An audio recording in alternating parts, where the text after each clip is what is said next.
My name is Sue Searing, and I am a storyteller who lives in Minneapolis, not far from Powderhorn Park.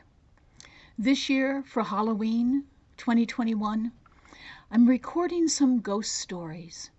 So even if you're at home, hiding out because of COVID, you can hear some spooky stories this year. This story is the story of Old Paddy and the ghost. It takes place, more than 100 years ago, just across the river in St. Paul. A Mr. Swenson had made a great fortune just in those years when the Twin Cities were being built up with lumber milling and flour milling and banks and businesses. It was a time of great industrial growth in our city and people flocking from all over the country and all around the world for the jobs that were to be held here in the Twin Cities. And Mr. Swenson, he made a fortune, and he built himself one of those fine mansions on Summit Avenue. You've seen them. You've probably driven down Summit Avenue and admired those great big houses that go on for miles and miles. But one of them was haunted. You see, Mr. Swenson built that grand house for himself and his wife and his children, and then right away he got a job in Minneapolis. Well, in those days, Minneapolis and St. Paul were a lot farther apart. There were no expressways. You had to take a horse and a buggy, and there was only one or two bridges.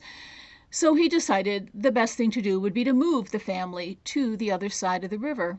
So they all left that great big house and moved into Minneapolis. In fact, they never even lived in the house on Summit Avenue. Mr. Swenson rented it out. At the same time, there was a ghost going around Minnesota looking for a place to haunt. He saw this house in the time that it was standing empty, and he moved right in.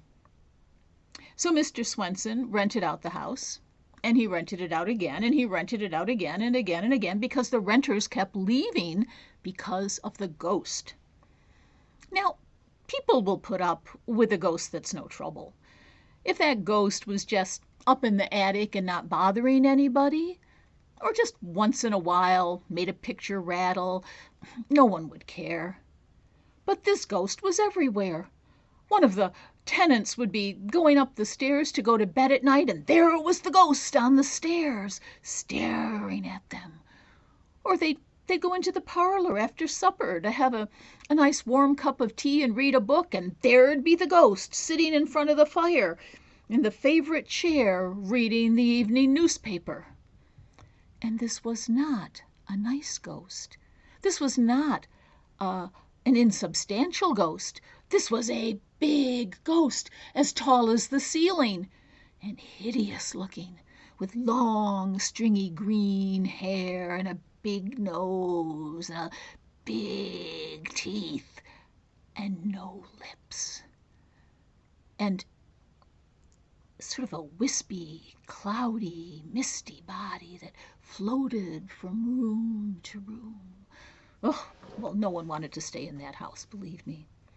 Mr. Swenson got so discouraged that he was going to burn the house down, until his wife said, wait, dear, why don't you ask old Paddy if he can get rid of the ghost? And Mr. Swenson said, who's old Paddy? And his wife said, well, dear, he's this fellow I've heard of. He's said to have a way with ghosts. They say he got the ghost out of Mr. Olson's farm last month. Why don't you go see him? So Mr. Swenson thought it wouldn't hurt, and he went and he found old Paddy leaning on the spade, digging up his potatoes in the back of his little cottage. Old Paddy, said Mr. Swenson, I've got a job for you. Mm-hmm, said old Paddy. What would that job be? Well, I want you to get rid of an unwelcome guest.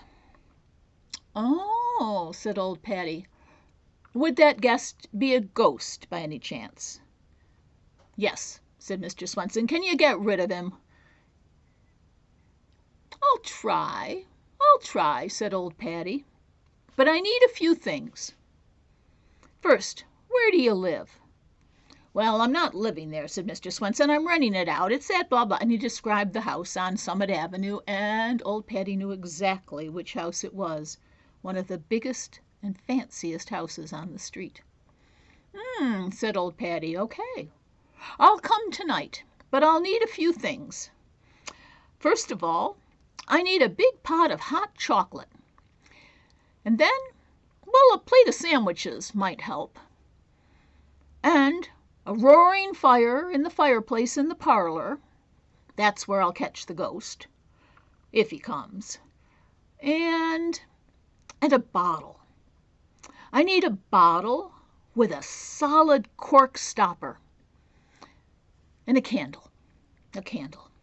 That'll do it." "Now let me see," said Mr. Swenson. "You need a pot of hot chocolate, a plate of sandwiches, a bottle with a stopper, and a candle. Oh, and you want a fire in the fireplace. That's right. I can do that," he said. "I'll see you there tonight."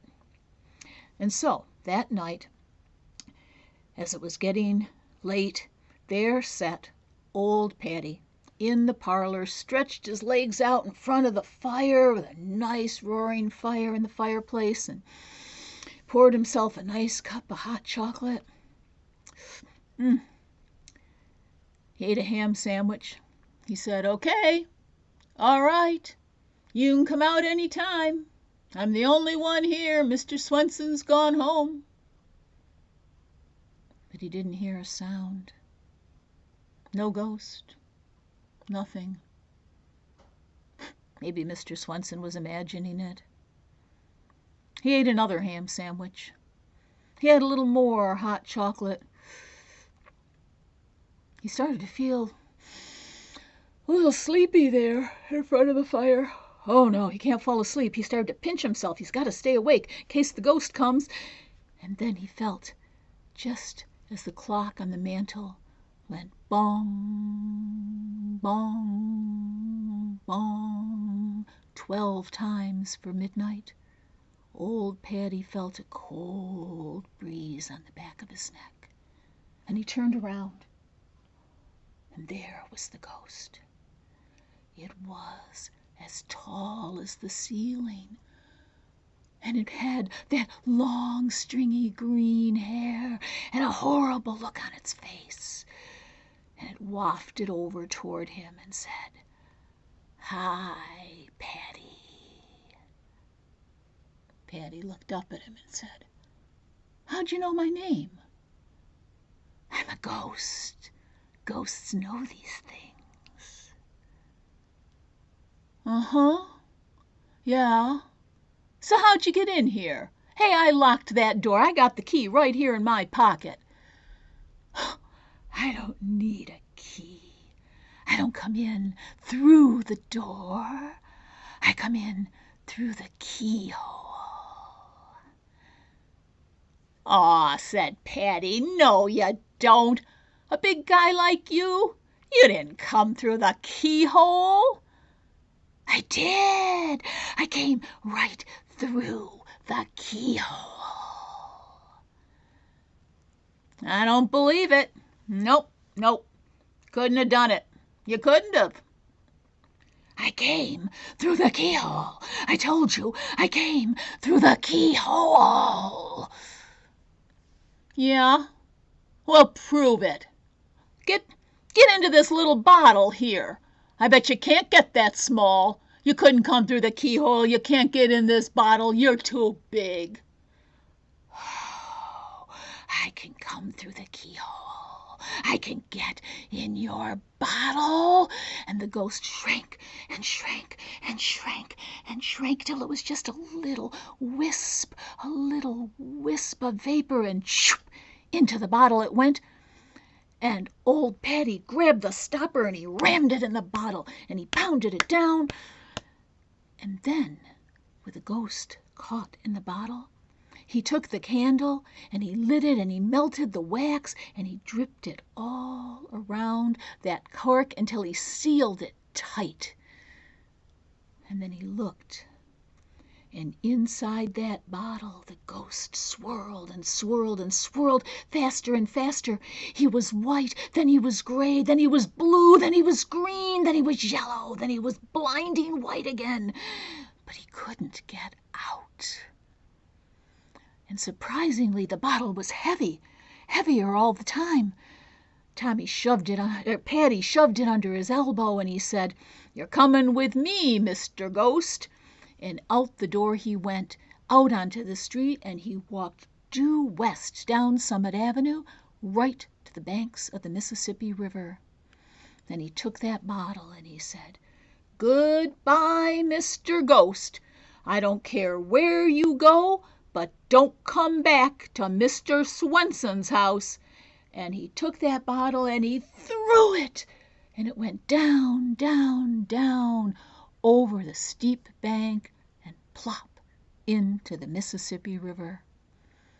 And it was so heavy that it only floated for a minute, and then it sank beneath the surface. "Well, good riddance to you," said old Paddy, and he turned around and walked back up Summit Avenue to give Mr. Swenson the good news. Now, some people say that that bottle with the ghost floated all the way down the Mississippi, all the way south on the current to New Orleans.